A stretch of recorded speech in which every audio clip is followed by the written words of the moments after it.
idea of clipping coupons makes you want to cry, you are not alone. I used to be fascinated by those extreme couponers. You know, the ones who walk out with a mountain of groceries for practically nothing. I thought, I gotta get in on that. But let me tell you, I learned the hard way that it's basically a full-time job.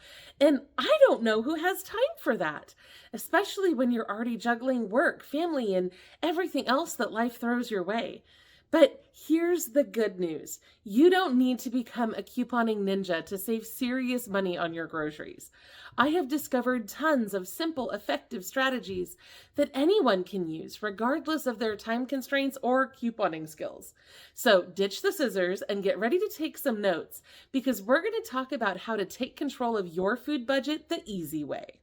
Look, I'm going to be honest with you. My family's gone through some really hard times before, and we've developed quite a system for saving money on groceries. It usually goes something like this. First, we see what we can get for free. There are all sorts of ways that you can get free food, especially if you're low income. Go to the food bank. If you're a senior over the age of 60, get set up with the commodity supplemental food program so that you're getting those monthly food boxes. Pick up your senior farmers market nutrition program checks every year in the summertime. If you've got kids and you're low income, see if you qualify for WIC and make sure that you pick up your farmers market vouchers as well. Gather all the free stuff first so that you don't spend any money buying something that you could have got without paying for it. Then, once I know what we're able to get for free, I like to make a meal plan for the week or sometimes even the whole month. If you see what's free first, you can plan those meals around whatever you're given, which really helps cut down on costs. I also do my best to choose meals that use similar ingredients. This helps you cut down on how many different things you need to buy, and it opens up the opportunity to buy in bulk as well. And you can do this without making your meals boring. Tacos on Tuesday can easily become enchilada soup on Thursday, and you can repurpose those things in creative ways that don't feel redundant but still help you save money. Once the meal plan is done, you have to turn it into a grocery list. Calculate how much you need of what to make those meals, and then write it down so that you don't buy too much or too little of anything. Then it's time to shop. I always like to start at the salvage stores. These are stores like Grocery Outlet that sell surplus food, damaged items, ugly produce, or things that are out of season or whatever at a steep discount. The food is fine to eat, it's just that regular stores don't want to sell it. So they pass it on to these salvage stores that sell everything at a steep discount. Not everything you find at these stores will always be a great deal, but sometimes the prices are truly incredible. I go to Grocery Outlet a few times a month, and sometimes I save up to 90% on products I love to buy. There are stores like this in communities across the country, so if you don't have a Grocery Outlet, don't panic. You can find one near you on our website at lirlinks.com/stores. Now, after you see what you can get for free or cheap, you mark those items off your grocery list, and then you go to the cheapest grocery store in your area. If you're not sure what the cheapest store is in your area, download the app Flip. This app gets all of the circulars from all of your local grocery stores so that you can easily price compare what's on sale where. That will help you strategize where you should shop to get the things that you need so that you save as much money as possible. And while you're shopping, please don't underestimate the power of store brands. Most major grocery chains have their own store brand products, which are often just as good as name brands, but significantly cheaper. I always recommend giving them a try. You might be surprised at the quality and the savings. At this point, there are only a few things that I buy name brand. And when you're at the store, become a unit price detective. Don't just grab the first item you see. Take a moment to compare the unit price of different brands and sizes. That's going to be the price per pound or the price per ounce. Often you'll find that the larger size isn't always the best deal. I've had this problem shopping for my own family, especially lately. I always go for the big number 10 can of chili because we have a big family. We're feeding almost 10 people. But my husband did the math and figured out that it's actually more expensive per ounce than buying several of the medium-sized cans. It takes some time to work out the math, but the savings is worth it. It adds up. Here are a few more specific shopping secrets.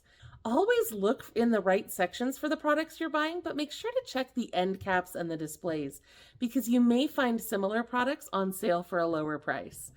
Be aware of product placement on the shelves too. Stores often put the most expensive items at eye level, so don't be afraid to bend down and check out the lower shelves for better deals, or look up to the higher shelves. Don't be afraid to ask people for help if you need to. Now consider buying frozen or canned fruits and vegetables. They're still nutritious, have a longer shelf life, and can help you reduce food waste. If you can, try to shop later in the day. In the late evening, many stores start marking down those items that are nearing their expiration date or those day-old bakery items and so on.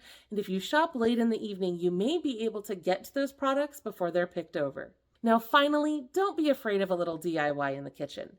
I've saved a lot of money lately by making our own bread and our own sauces, and it's been incredible.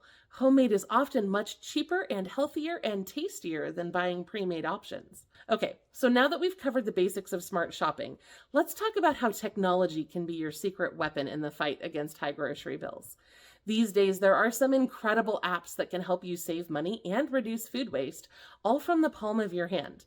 My favorite right now is Flip, and I already told you about this a little bit. But Flip gathers weekly ads from all of your local stores and lets you compare prices on the items that you need. You can even search for specific products and create a shopping list right within the app. This way, you know exactly where to find the best deals, and you can decide where to shop before you even leave your home. Next, we have apps that help you rescue food and save money at the same time. Check out Flash Food and Too Good To Go. These apps partner with local grocery stores and restaurants to offer surplus food at deeply discounted prices. It's a win-win. You get great deals on food that would otherwise go to waste, and it helps the environment too.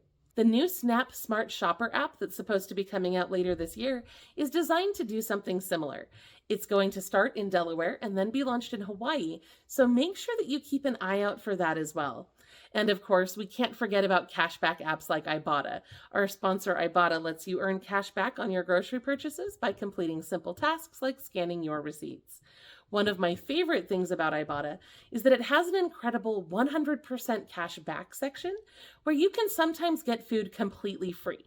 You do have to pay for it up front, but then if you scan your receipt, they'll refund all of your money. Over the years, I've even found a few deals where you could get more money back than the item costs, which literally means you get paid to buy that thing, which is incredible. Now let's talk about buying in bulk. This can be a fantastic way to save money, but it's important to do it strategically or you'll end up spending more money in the long run. Warehouse clubs like Costco and Sam's Club can be a goldmine for savings on certain items. Think about the staples you use most often like rice, beans, pasta, flour, sugar, spices, those kinds of things. Buying those in bulk can often be much cheaper per unit than buying smaller quantities at your local grocery store. And don't forget that Costco and Sam's Club also accept EBT cards. So even if you're on a tight budget, you can still take advantage of those bulk deals. However, there is a catch. You should only buy in bulk what you know you will actually use. Don't fall into the trap of buying a giant tub of mayonnaise just because it seems like a good deal if you know you're only going to be able to use half of it before you need to throw it out. That's just wasting money. Think about your family's needs, your storage space, and the shelf life of the items you're buying before you commit to buying them in bulk. And speaking of food waste, let's talk about how to reduce it, because if you figure out how to not waste food, it can help both your wallet and the environment. The first and most important thing is proper food storage. Did you know that storing your fruits and vegetables correctly can significantly extend how long they last? For example, if you keep your onions in a cool, dark place, and store tomatoes at room temperature, and wrap your leafy greens in a paper towel before putting them in the crisper drawer, you can make those items last longer than they might otherwise. These little things can make a big difference in your food budget. Next, plan your meals around using up your leftovers. Don't think of leftovers as boring. You can get creative and repurpose them into entirely new dishes. That's why I like to make meal plans that reuse similar ingredients. Like I said before, tacos on Tuesday can become enchilada soup on Thursday. If you have ground beef left over from one meal, you can repurpose it into something else later on. I like to plan things that are similar enough that they use the same ingredients, but have different seasonings or flavors so it doesn't get boring. Another favorite trick of mine is freezer meals.